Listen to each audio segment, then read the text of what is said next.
नमस्कार, आप देख रहे हैं टुडे 24 न्यूज और मैं हूं आपके साथ साक्षी निर्वाण। आजाद समाज पार्टी के मंडल प्रभारी निजाम चौधरी ने कहा कि चाइना में भी जनसंख्या नियंत्रण पर कानून बनाया गया था, भारत में भी जनसंख्या नियंत्रण कानून बनाना चाहिए। चाइना में पहले 2 बच्चों का कानून बनाया गया था, लेकिन उसमें नौजवानों की कमी हो गई थी और बूढ़े बुजुर्ग ज्यादा हो गए थे। इसको देखते हुए चाइना ने 3 बच्चों पर कानून बनाया। इसी को देखते हुए भारत में भी 3 बच्चों का कानून बनाना चाहिए। अधिक बच्चे होने से बेरोजगारी अधिक हो रही है। 2 या 3 बच्चे हो गए तो रोजगार भी मिलेगा और हमारे देश का विकास भी होगा। जैसे अभी कोरोना महामारी की दूसरी लहर आई थी, जनसंख्या अधिक होने के कारण अस्पताल में बेड भी नहीं मिल पाए थे। आज के जमाने में एक बच्चे को पालने में 25,000 रुपए महीने का खर्च आता है।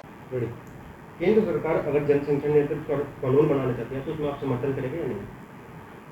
देखिए, जनसंख्या नियंत्रण कानून के फायदे भी हैं और नुकसान भी है। नुकसान ज़्यादा है। आज चाइना ने अपनी आबादी को कंट्रोल किया है। उन्होंने पहले एक कानून बनाया था केवल 1 बच्चे का, अब से 20 वर्ष पूर्व। लेकिन अब 20 वर्ष बाद उन्होंने देखा कि जो बुजुर्गों की संख्या है वो बढ़ती गई और जो जवानों की संख्या है वो घटती गई। फिर उन्होंने दो बच्चे का नियम बना दिया। आज चाइना में 3 बच्चे का नियम है।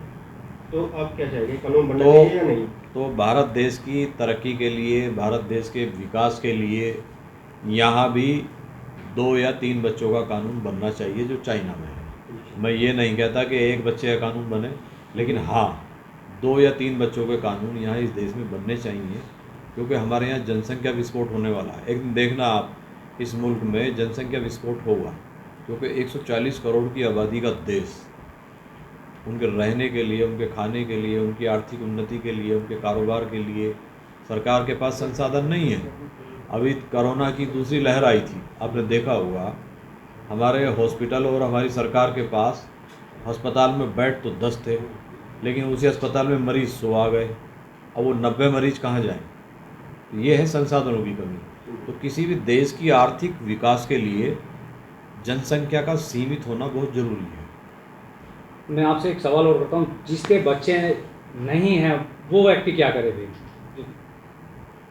जिसके बच्चे नहीं हैं, सरकार तो कानून बना रही है, जिसके बच्चे नहीं है क्या वो दूसरी शादी करेगा? जिसके बच्चे नहीं हैं, ऐसे हज़ारों लाखों लोग हैं जिनके बच्चे नहीं हैं। तो हमारे देश में ऐसे हज़ारों करोड़ों बच्चे भी हैं जो अनाथ आश्रम में पल रहे हैं। तो ये उनकी जिम्मेदारी है, फ़र्ज़ भी बनता है। यदि आप एक बच्चे को अडॉप्ट कर लेते हैं तो आपको फ़ायदा भी होगा और आपको सवाब भी मिलेगा, आपको औलाद भी मिल जाएगी। तो ये जो अनाथ आश्रम में बच्चे पल बढ़ रहे हैं तो उनको भी मदद मिल जाएगी और अनाथ आश्रम का जो बोझ है वो भी घट के कम हो जाएगा। तो ऐसे बच्चे ऐसे परिवार जिन पर बच्चे नहीं हैं वो यहाँ से अडॉप्ट कर सकते हैं। देखिए, वो ज़माना चला गया जब लालू जी 13 बच्चे पैदा कर देते थे। अब वो टाइम नहीं है। एक बच्चे को पालना, 13 नहीं 11 बच्चे थे लालू जी के, शायद 9।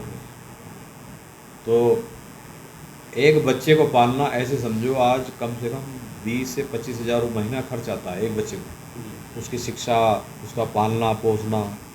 तो ऐसे में यदि हमारे 5-5, 6-6 बच्चे हो गए तो नहीं अफोर्ड कर पाता इंसान।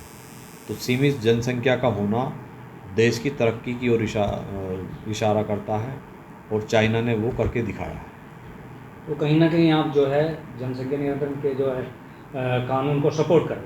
मैं ये नहीं कहता कि जनसंख्या नियंत्रण कानून की आड़ में आप किसी समाज का शोषण करने लगे, या जनसंख्या नियंत्रण कानून आप इसलिए बनाओ कि मुसलमान 10 बच्चे पैदा करते हैं, केवल टारगेट मुसलमानों को रख करके। मैं कहता हूँ मजहब से हट करके देश के बारे में सोचिए। आप देखते रहिए टुडे 24 न्यूज।